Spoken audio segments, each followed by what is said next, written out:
Fourth city అన్నారు, ఏంటి latest updates ఏంటి?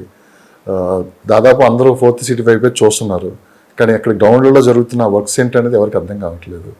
ముఖ్యమంత్రి గారు చెప్పింది ఏంటంటే నిధులు లేవంటున్నారు. మరి ఒక్క ఫోర్త్ సిటీ నిర్మించాలంటే లక్షల కోట్లు ఖర్చు అవుతుంది. ఎలా సాధ్యం అవుతుంది ఇదంతా? ఇన్వెస్ట్ చేసే వాళ్ళు ఇప్పుడు దేన్ని బేస్ చేసుకొని అక్కడ ఇన్వెస్ట్ చేయాలంటే ఏం చెప్తారు?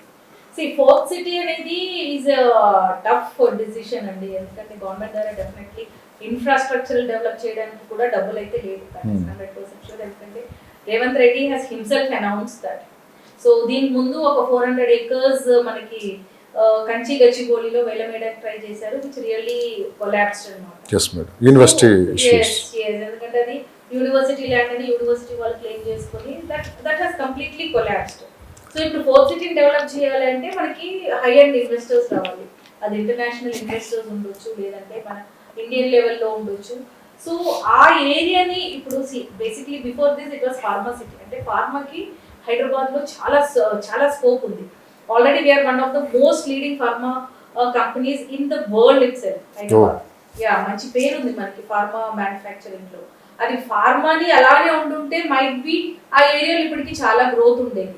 కానీ ఇప్పుడు స్పోర్ట్స్ సిటీ అని, ఆ సిటీ అని, ఈ సిటీ అని డివైడ్ చేయడం వల్ల ఇప్పుడు ఆ పర్టికులర్ ఏరియాలో, అంటే ఇప్పుడు స్పోర్ట్స్ సిటీ అనుకోండి, స్పోర్ట్స్ రిలేటెడ్ వాళ్ళే వచ్చి ఇన్వెస్ట్ చేయాలి. ఓకే, సో అక్కడ ఏముందని స్పోర్ట్స్ రిలేటెడ్ వాళ్ళు వచ్చి ఇన్వెస్ట్ చేస్తారు. So there is no scope there. ఇంకోటి స్కిల్ డెవలప్మెంట్ అన్నారు. స్కిల్ డెవలప్మెంట్ చేయాలన్నా కూడా ఆ స్కిల్ సెట్స్ ఏంటి అనేది కూడా government only has to declare.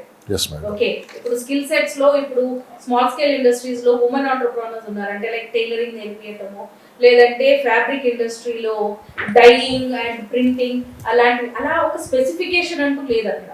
So definitely ఎవరు వచ్చి ఇన్వెస్ట్ చేస్తారు? There is no. So planning correct గా లేకపోతే డెఫినెట్లీ గవర్నమెంట్ దగ్గర ఫండ్స్ ఉండదండి. This is actually kick back to the government. Actually అది డబుల్ రకంగా కాదు, ఒక రకంగా రివర్స్ అయిపోయింది. ప్లానింగ్ కమిషన్ కరెక్ట్ గా లేదు. సో దీన్ని రెక్టిఫై చేసుకోవడానికి కూడా అవ్వట్లేదు అంటూ కూడా కనిపిస్తుంది మార్కెట్ లో. సో ఎవరిని గెలిచినా కానీ అంత కొలాప్స్ అయిపోయింది, రియల్ ఎస్టేట్ పడిపోయింది, ఎవరు కొంటలేదు, అమ్మేవాళ్ళు లేరు, కొనేవాళ్ళు లేరు, ఏం చేయాలి అర్థం కాని పరిస్థితిలో అని చెప్పి ఎక్కడ 10 మంది కూర్చున్నా ఈ డిస్కషన్ అయితే నడుస్తుంది. రియల్ ఎస్టేట్ లో వన్ మోర్ థింగ్ అండి, ఇప్పుడు రియల్ ఎస్టేట్ లో డబ్బులు లేవు, ఇన్వెస్ట్మెంట్ అవ్వట్లేదు అని 100% నేను చెప్పను. ఎందుకంటే రియల్ ఎస్టేట్ కొలాప్స్ అయితే అయ్యింది ఒక రకంగా. కానీ మనకి రియల్ ఎస్టేట్ లో కూడా lower segment, mid segment and upper segment classes ఉంటుంది.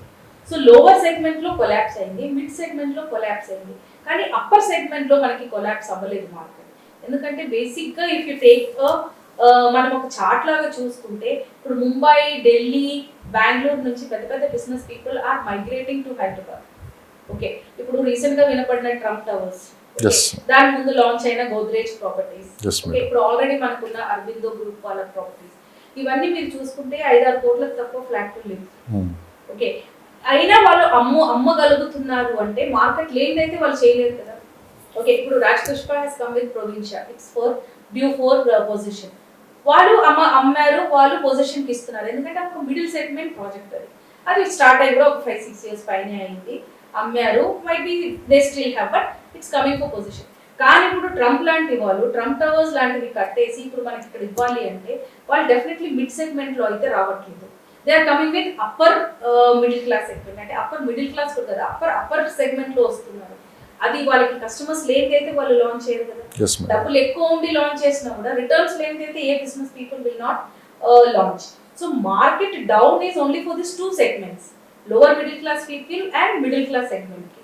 కానీ upper middle class segment or the upper segment వాళ్ళకి మాత్రం మార్కెట్ ఈస్ స్టిల్ గోయింగ్. ఎందుకంటే ఇప్పుడు కోకాపేట్ నియోపోలిస్ లో చూస్తే కొన్ని ప్రాజెక్ట్స్ మీరు చూసుకుంటే 10,000 SFT లో కడుతున్నారు ఫ్లాట్స్. మై హోమ్ ది 99 అనేది ఒక ప్రాజెక్ట్. ఓకే, అంటే ఆ మొత్తం ప్రాజెక్ట్ లో ఓన్లీ 99 ఫ్లాట్స్ ఉంటుంది, ఒక్కొక్క ఫ్లోర్ లో ఒక్కొక్క ఫ్లాట్.